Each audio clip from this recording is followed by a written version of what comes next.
happy to start. Anyone familiar with the storms? So when a storm happens, what do we do?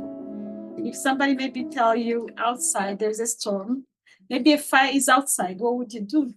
You run. Shelter. You run. Both answers are correct. Either you run, find shelter, or find help, or anything. So if you ever just stand and do nothing, what can happen? Then you survive. Okay, so my area is working with people who trauma survivors. And most of the time, trauma, especially trauma being defined as a wound, especially in psychology as a wound. Mm-hmm. And when we talk about the healing of trauma, it's more of not just what we experienced, how that impact our bodies, the imprints left in our bodies. This is maybe a mother who's consistently who's not able to raise, the tensions you feel in your bodies, the sensations, all these things. So as survivors here, the bigger question is always, what do we do? How do we heal? First of all, we have no choice other than finding ways to heal, because we need to survive to be able to tell the story. Mm-hmm. So one of the work that we do, especially to deal with the aftermath of the genocide, especially I come from the Rwandan community, we can see the impact now, because usually the impact of any traumatic event, you don't feel it right away. Yeah. You feel it years after, a moment after. And when we start feeling it, it's no longer in our stories.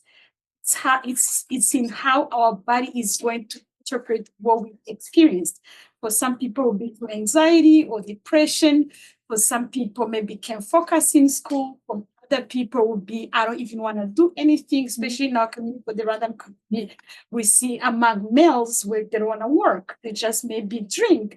For women, it will be sometimes even overworking. Mm-hmm. So, the reason why I use the storm is life storms do not last forever. We can sometimes predict them or not. This concept, we use it a lot in our work in healing trauma, because it's to remind our community, yes, we are first facing the storms. Possibly, I'm not going to be able to find a solution to what you are experiencing. However, I'm going to encourage you to continue to live as you face this storm. Means that if you stand and do nothing, you might not survive. So as we fight for this struggle to be recognized in our story, the healing work we do is sending a message. It's sending a message to encourage our community to develop a double story. Double story in a way that I'm more than one single story. I'm more than a survivor. I'm more than a trauma survivor. There's so much. Even if what I am, I don't believe it anymore. But I stand also on my community that built me. I was talking to one Tigray member. I was telling her, even people in the Tigray right now, yes, they're suffering, but you using your voice here, you are holding them, you are giving them the courage to continue to stand and fight. So, I don't know if I responded, but the idea is, we face struggles that at some point never end. But the reality is, we encourage as we heal to never give up on our hopes and dreams. Thank you so much for sharing. That's honestly, I think that's something we can all relate to. The part you mentioned about how we don't feel it like right in the moment. There's a trauma, your body goes into survival mode, and then you process it later. But sometimes for a lot of our communities, I know for the Hazara community in particular, the later never comes because the trauma never stops.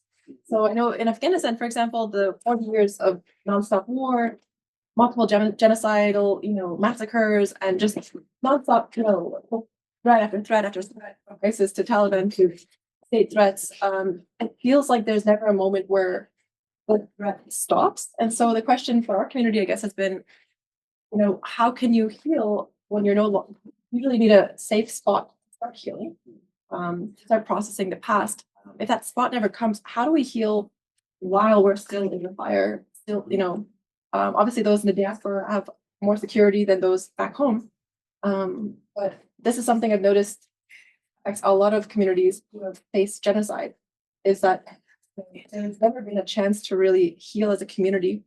And this can affect stress levels, the body is designed for stress during short durations.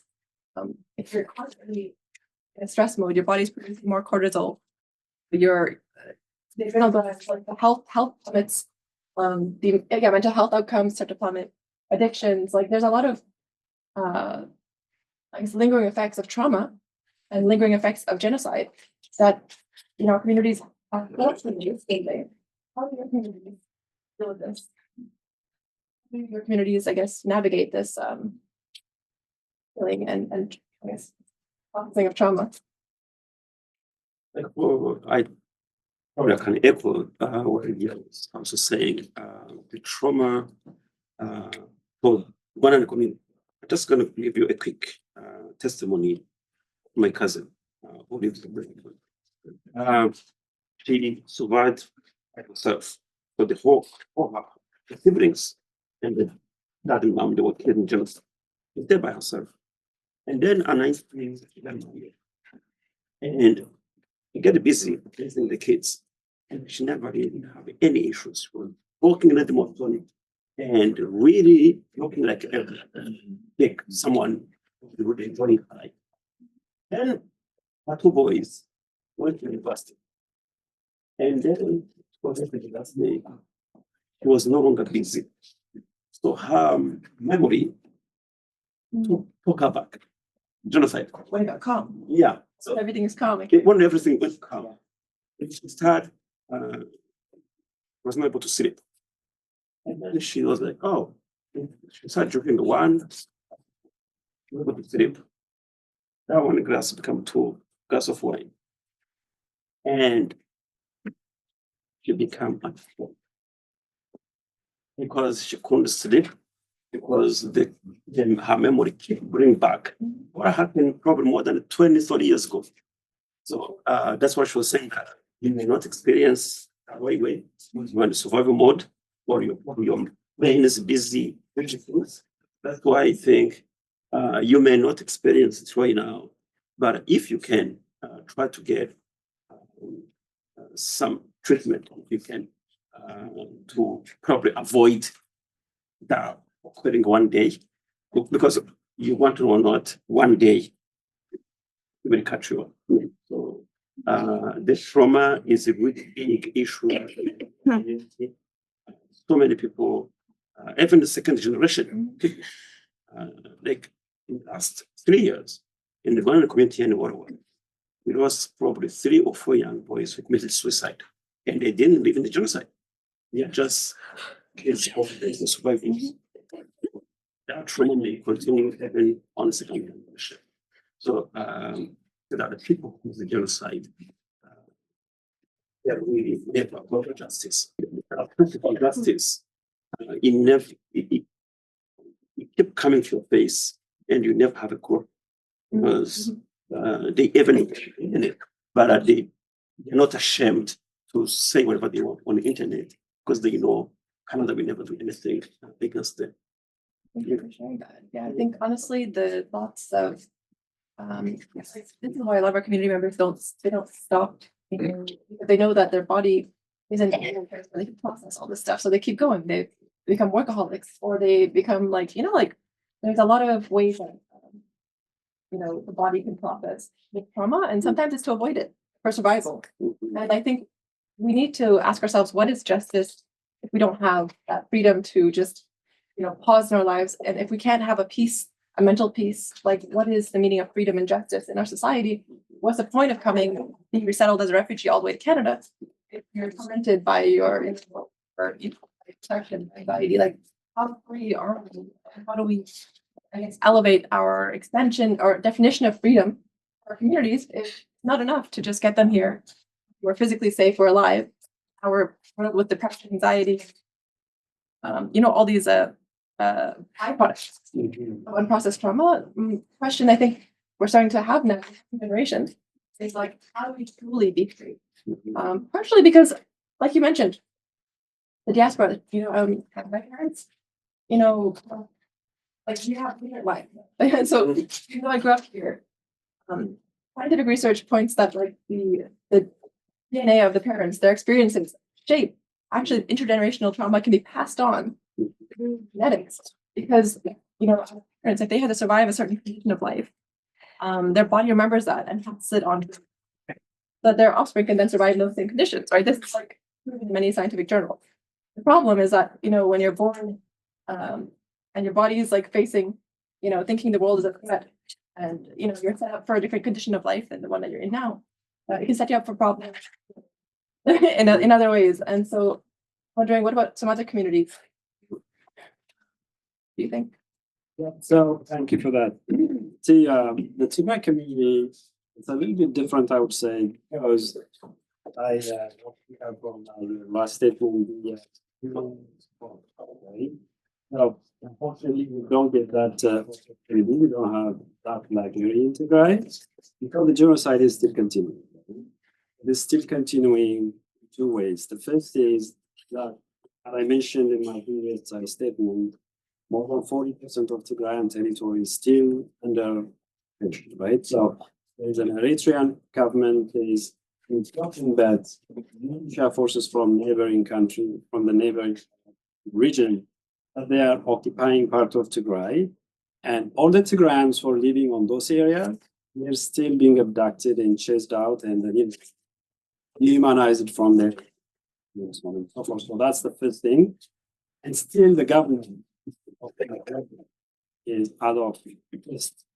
As recent as last week, they are cutting essential supplies to that region, to the people of right? They cutted the fuel, they cutted cash, and then other necessities as well to the guys. So in a way, the genocide is still continuing. And so we don't have the luxury of that healing spot in Tigray, unfortunately.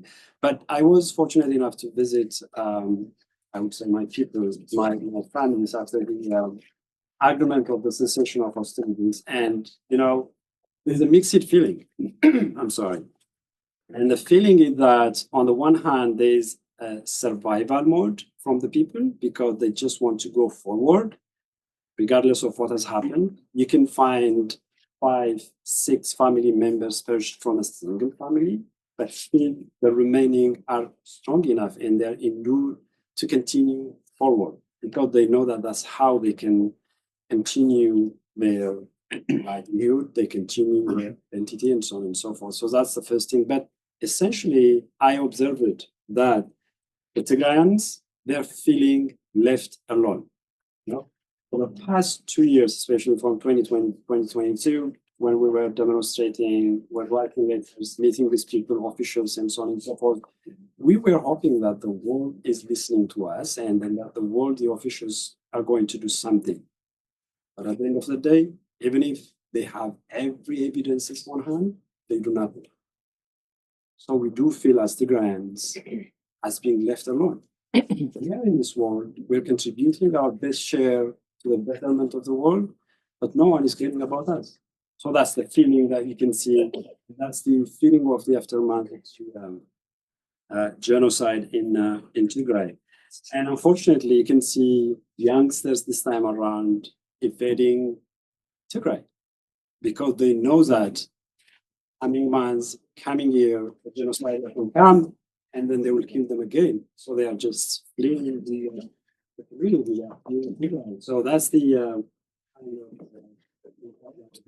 that's why I say this. Can I say something to that? First of all, I acknowledge the pain of your community. When you speak about the Tigray community, it's just removing the name. It's almost like the Rwanda, it's genocide against the Tutsi. Everything you talk about, naming, hyena, cockroaches, rape, all the things. When you hear your stories like this is one genocide against the Tutsi repeat itself. So, there has to be a way out. When I entered this work of mental health, I was so desperate because I was like, there's no way out, But at the end of the day, we have to find a way. We can continue to talk about how we are desperate, how there is no way out. And the reality is there won't be any way out. I'm not standing here as a strong person. I'm not, right? But the reality is, first I'm gonna start with metaphor, maybe a tree of life. Tree of life is like a metaphor of your life.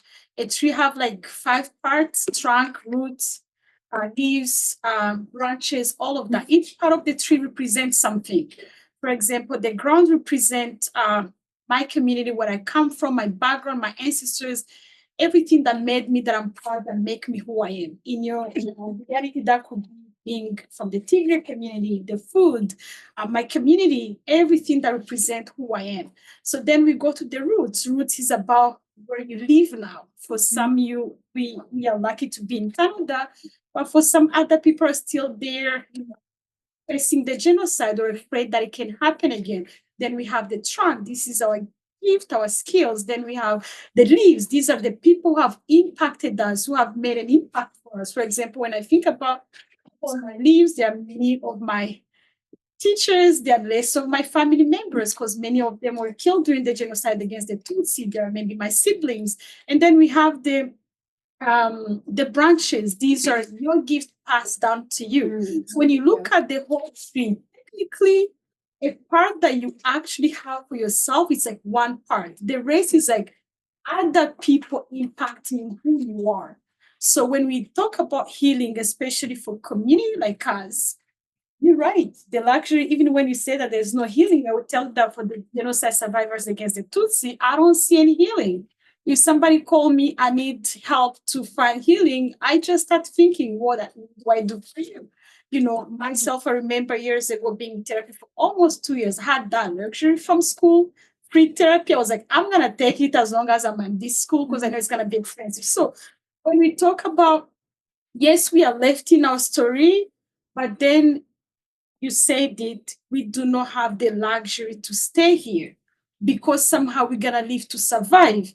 We can cry for Canada, USA, give us solutions, but the reality is the solution they give to us, we got to talk about our needs, then they name our problem. After naming our problem, they make it a condition, and then we can treat it but dismiss our stories. Then the answers have to come from within. Yes, when I talk about the life storms and be able to find shelter and move forward, sometimes in the storms, we go back and pick up the elders. We go back and pick up the kids. We go back and pick up those who are paralyzed. Not all the time in the storms that people are resilient and strong. What you're doing here, you are picking up people in the Tigray in a way that we cannot imagine. Yes, so when you look at the tree of life metaphor, the reason why I really admire it is because it reminds you that your life is more than one single story. Yes, I'm surviving here. I'm in the survival mode, but there's my uncle who's standing. There is, people like Joanne who are using their voices. There's us together here. And then the tree comes with a cloud. I'm going to end that here. Clouds on top of a tree. Clouds represent our life storms. Storms of life do not last forever. I believe one day I'm going to do research in storms. I talk about them a lot, but storms do not last forever. They can last for a long time, but they do not last forever. And the reality is, if we stop because we are isolated in our story to living, no matter what, sometimes does not eliminate our life storms. And when we see, especially the Western communities or these countries that come to impact our communities, the tool they use is traumatizing us. When you traumatize somebody through shame, they freeze, right? They go in the freeze mode. Think about our community in the freeze mode, right? What do? We do nothing because they're in the freeze mode. So, and we do not advance. When you look at Africa all the time, third world country, all these things they talk about us, but look at the tool used over the time with colonialism, trauma through shaming our country, how they portray our people in images. And then when you even come here, we have our children who are ashamed to just be called by their family names because it doesn't cool enough. We're talking about how, this gentleman, we're talking about how, even at work, they read your name.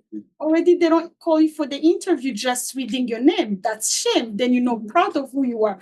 So the healing of our community, and I admire the work we're doing now, it's going to come, and it's sad to say, but it's going to come from us. And it's the healing, as we sit here together, is the community, is how we come together. And through that storm is those 5 minutes of finding shelter. There is a bomb happening, but I have maybe somewhere a shelter of 2 minutes to remind me of safety. And the brain is so powerful. When you look about, a part of the brain called amygdala, this is the one that retains the raw data of the trauma.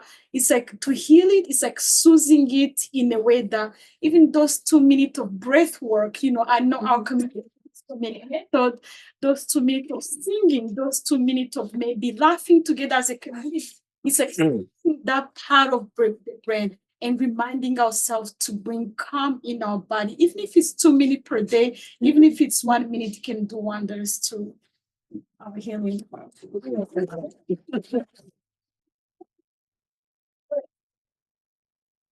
Intergenerational strength, and we have these tools and skill sets to heal ourselves and our communities.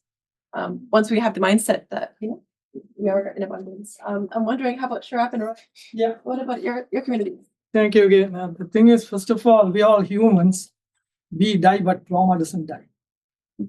That's the fact of life. So dealing with trauma, intergenerational trauma, etc., is a whole different dimension. I was listening to Lydia, yes, fine. But there's a difference between the Rwandan community and the rest of us. The Rwandans, though the Hutus and Tutsis fought against each other or killed each other, they all belong to one religion, Catholicism. So they can easily connect and heal one another. Now, in the case of Hazaras, Tamils, any other communities, we speak the same language among us, but we may belong to 2-3 different religions. So that brings a wedge when it comes to a certain point where we cannot connect too much unless we cross barriers and intermarry people within those religious sects. So what happens is, the only bonding we have is the language we speak. And if we are oppressed by another community or another ethnicity that speaks a different language, what happens is, even though we get into the survival mode and try to get ourselves engaged and involved in various things to forget these things, suddenly you get a call from back home where I'm having this trouble because I'm a Tamil. I was rejected. I was not, given the chance. Now, recently, I had a friend of mine who had a call from there, a youngster. He has invented something, which is close to the electric cars with the motorboats. Prior to that, he invented something and he sent it to the government to get the patent rights. Government took the application. A week later, they contact this guy and say, "Oh, you know what? Your application is on such and such a date." A week prior to that, another person from a Sinhalese area gave the same thing. So basically, what they did was they took this guy's blueprint, altered it a little here and there, and we got it from somebody from the other community, right? Just to marginalize. So now he has another invention, he calls us and he tells, I don't want to go back to the government. I'd rather give it to you guys, but I need X amount of dollars. If you can, get it patented in the West, get it done. But it's in huge numbers, in the millions, right? And we cannot cheat someone. That is also part of the problem, right? Now, here, 30 years, more than 30 years, we are here, especially the Tamils. It is the baby boomer generation that went through all these hardships. Now we are facing our second generation. During the war days and after, we were busy trying to raise them, and some of us even neglected their needs. Now the children are we are out of whack. Now we have to deal with the trauma of trying to bring them back to normalcy, to the straight path. because it is your offspring. It is your next generation. So We want to preserve, we so- want to preserve these next generation and make sure they have all. yeah, so the best thing, I mean, what I suggest is to deal with the trauma, especially the people who think, okay, we are part of this and we have to get this thing sorted out. Work tirelessly and try to find a solution like what happened in South Africa, how they reconcile. For the Tamils, it's the need of the hour. If the baby boomer, now the baby boomer generation is nearing their graves, 5-10 more years. If we don't settle this now, the next generation wouldn't settle. So what we long for is something like a solution, like the reconciliation that happened in South Africa against the apartheid. So we have to somehow motivate Germany, and that's why, like my wife said, she didn't want us to go to Gary because she also endured that trauma.